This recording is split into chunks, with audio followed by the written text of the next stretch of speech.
आइए आइए ठाकुर साहब आइए, हम आप ही का इंतजार कर रहे हैं। वेलकम राणा साहब, वेलकम। ठाकुर साहब, भाई आज हम आपको ऐसी खुशखबरी सुनाने वाले हैं कि अगर आप 21 तोपों की सलामी भी दोगे तो भी कम है। अच्छा, भाई क्या है वो? ठाकुर साहब, ये रहा सरकार का नोटिफिकेशन। इस इलाके की तमाम जमीनों को इंडस्ट्रियल बेल्ट का करार दे दिया गया है। हमने और जटाशंकर ने तो अपना काम कर दिया ठाकुर साहब। अब आप सुनाएं, आपने इस इलाके की जमीनों पर अपना कब्जा किया या नहीं? हाँ, कब्जा तो कर लिया है, बस एक टुकड़ा बाकी है। कौन सा टुकड़ा? शारदा देवी का। वो और उनका बेटा कृष्णा उसे किसी भी कीमत पर बेचने को तैयार नहीं। इस ससुर कृष्ण वाह हमारी कुंडली में कहां से फंस गया। अगर वो जमीन बेचना नहीं चाहते तो फिर दफन कर दो उन्हें उसी जमीन में। You mean kill? आप ये भूल रहे हैं कि शारदा रमन प्रसाद की बीवी है और कृष्णा उनका बेटा। आज भी सरकार में कुछ लोग उनकी बहुत इज्जत करते हैं। अगर उनमें से किसी को यह शक हो गया कि जमीन के टुकड़े के लिए मां बेटे का कत्ल कर दिया गया है तो वो हमारे लिए बहुत बड़ा खतरा बन सकते हैं। खतरों से खेलना तो हमारी फितरत है ठाकुर साहब। अगर आपको डर लगता है तो हम आज ही अपने आदमी बुलवा लेते हैं। रातों रात काम तमाम हो जाएगा। आप हद से आगे बढ़ रहे हैं राणा साहब। ठाकुर शमशेर सिंह के इलाके में सिर्फ ठाकुर शमशेर सिंह की हुकूमत चलती है। हम यहां किसी की भी दखल अंदाजी बर्दाश्त नहीं करेंगे। और राणा किसी की वादा खिलाफी बर्दाश्त नहीं करता। जबान से पलटने वालों की हम हमेशा के लिए जबान बंद कर देते हैं। राणा साहब, अब अगर आपने मुंह से एक लफ्ज भी निकाला तो हम ये भूल जाएंगे कि आप हमारे मेहमान हैं। तो क्या कर लेंगे आप? क्या कर लेंगे? हाँ? अरे अरे अरे आप लोग क्या कर रहे हैं? हम लोग यहाँ धंधे की बात करने आए हैं, तोप खाना खोलने नहीं। हमें आपस में नहीं झगड़ना चाहिए। हमें ये सोचना है कि किसरमा और शारदा देवी को रास्ते से कैसे हटाया जाए। गांव की जमीन खाली करवाने का जिम्मा ठाकुर साहब का था। ये काम इन्हीं को करना पड़ेगा, समझे? जरूर करेंगे, लेकिन होशियारी से।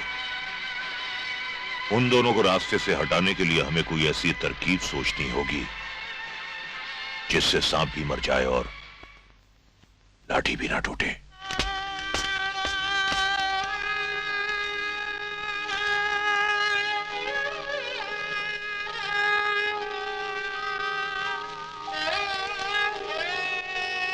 हे भगवान, कब तक और कब तक?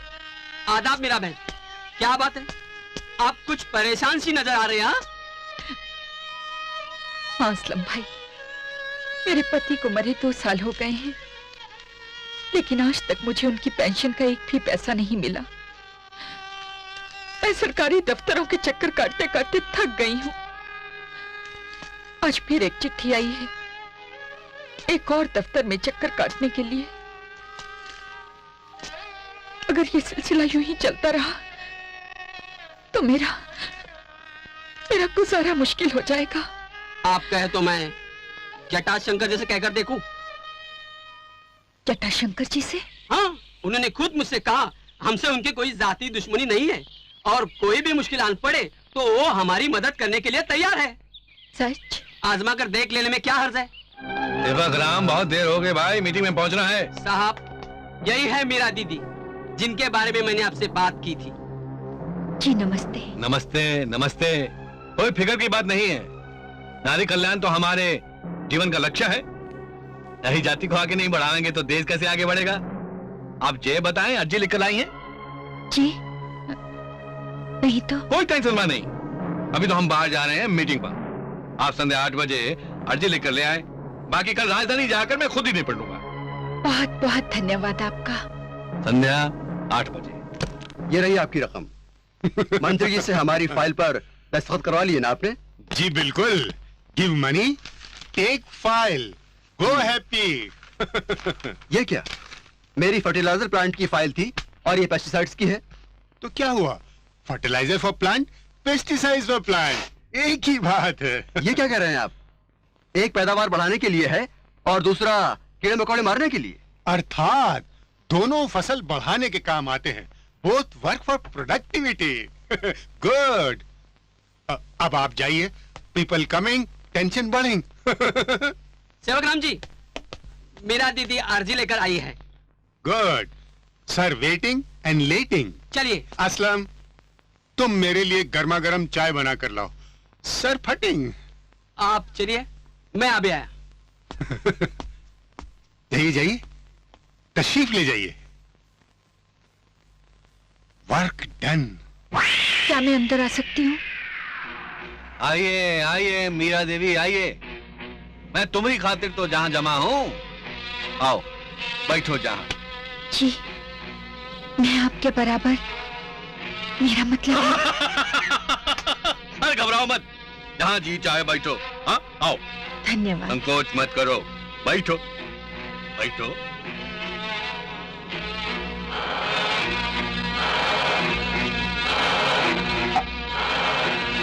कुछ चना में हो जावे। जी जी, मैं शराब नहीं पीती, कुछ ठंडा बनने गुण करो। बस प्यास नहीं है। पर तो हमें जो प्यास बहुत सतावे है। खैर, अर्जी लिख कर लाई हो? जी। ये क्या कर रहे हैं आप?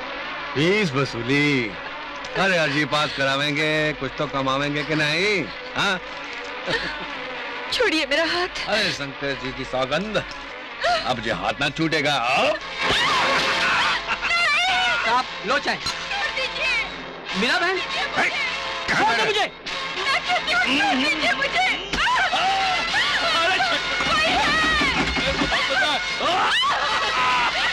छोड़ दो मुझे। रामू, शंकर, जल्दी आओ यहाँ। छोड़ दो मुझे, मैं कहता हूँ छोड़ दो मुझे, छोड़ दो मुझे, जाओ, छोड़ दो मुझे। बाहर निकाल दो इसको।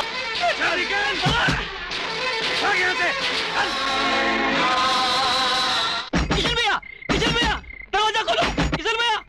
अरे असलम, क्या होता है? इतना परेशान क्यों है? किशन भैया, फौरन मेरे साथ चलो, मीरा बहन की इज्जत खतरे में।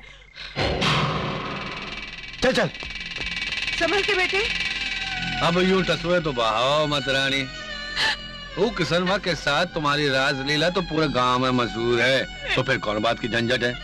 देर कुबेर हमारी आत्मा को प्रसन्न करती रहोगी तो हम तुम्हें तुम्हारे घर वाले के पेंशन के अलावा और भी बहुत कुछ देंगे। अरे मीरा रानी, कुछ पाने के लिए कुछ होना तो पड़ता ही है।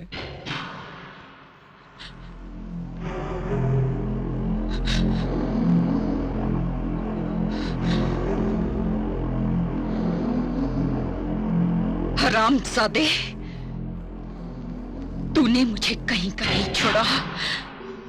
आज मैं तुझे जिंदा नहीं छोड़ूंगी, तुझे जिंदा नहीं छोड़ूंगी। ये क्या कर रही हो?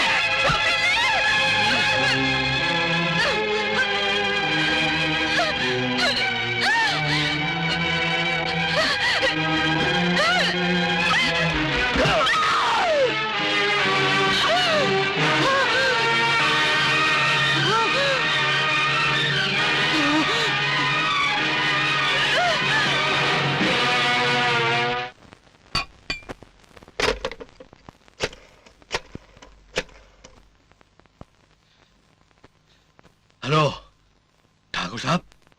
जटाशंकर जी, आप घबराइए नहीं।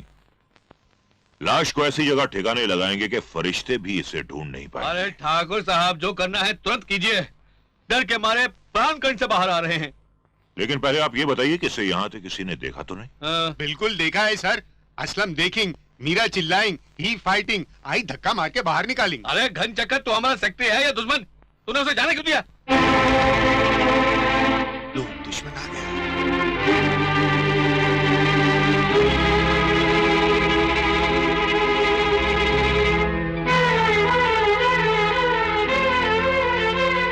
आखिर भगवान ने तुम्हारी एक विनती भी नहीं सुनी।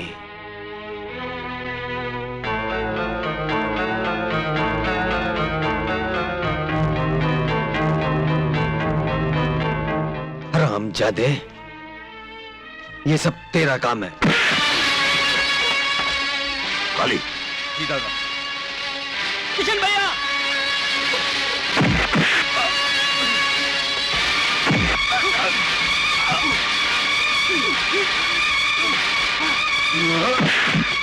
ठाकुर साहब कुछ कीजिए, नहीं तो किशन बाग मेरी जान ले लेगा। मैंने कृष्णा को रास्ते से हटाने की तरकीब सोच ली है जटाशंकर जी, लेकिन पहले हमें असलम को ठिकाने लगाना होगा। लाइए वही चाकू और भोंक दीजिए असलम के सीने में। जल्दी कीजिए, जल्दी।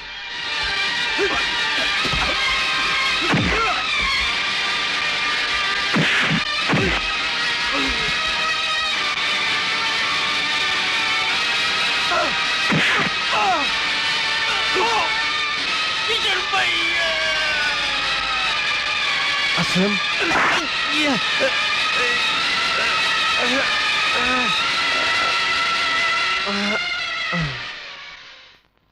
जान बची सो लाखों पाए। काली, जी दादा। इसके हलक में शराब की बोतल उंडेल दो और थमा दो इसके हाथ में यही चाकू। जी। जटाशंकर जी, सारा गांव जानता है कि कृष्णा मीरा से प्यार करता था। अब आपको थाने में यही रिपोर्ट लिखवानी है कि कृष्णा ने शराब पीकर मीरा की इज्जत लूट ली और इसे जान से मार दिया। असलम ने यह सब देखा और वो भागा हुआ आपके पास मदद के लिए आया। आपने पुलिस को फोन किया। पुलिस के आने से पहले कृष्णा यहां आ धमका। उसने असलम को जान से मार दिया और आप पर भी हमला किया। ठीक उसी वक्त पुलिस यहां आ पहुंची। पुलिस ने उसे गिरफ्तार कर लिया और मरने से पहले असलम ने ये बयान दिया कि कृष्णा ही मीरा और उसका कातिल है। बयान पर मुर्दे इंसान का अंगूठा है या जिंदा का, ये कौन जानता है। आप बिल्कुल फिक्र मत कीजिए, अब हमारा दरोगा सब कुछ संभाल लेगा। वाह ठाकुर साहब, वाह। क्या? ये क्या कह रहे हैं आप? कृष्णा को पुलिस ने हिरासत में ले लिया? हाँ, ये सच है शारदा बहन। उसमें असलम और मीरा के खून का इल्जाम है। ये नहीं हो सकता। कृष्णा बेकसूर है। कृष्णा, माँ, तू और यहाँ? ये क्या हो गया बेटे? तू तो मीरा को बचाने गया था। ये सब उस मक्कार ठाकुर और जटाशंकर की चाल है। उन्होंने इंस्पेक्टर चौबे से मिलकर अपने गुनाहों की कालिख मेरे माथे पर पोतने की कोशिश की है। तू फिक्र न कर बेटा, मैं जमीन आसमान एक कर दूंगी तुझे बेकसूर साबित करने के लिए। अच्छे से अच्छा वकील करूंगी और आज ही अर्जुन को तार देकर बुलवा लेती हूँ। नहीं माँ, तुम्हें मेरी कसम, ऐसा हरगिज मत करना। ये उसकी पढ़ाई का आखिरी साल है। कहीं कोई रुकावट आ गई तो इतने बरसों की मेहनत पर पानी फिर जाएगा और फिर ये हमेशा थोड़ी रहने वाला है। कानून की आंखों पर पट्टी बंधी हुई है, लेकिन वो बहरा नहीं है। अदालत में केस की सुनवाई आते ही सच्चाई सामने आ जाएगी और मैं बरी हो जाऊंगा। जरूरत है तो सिर्फ एक अच्छी वकील की।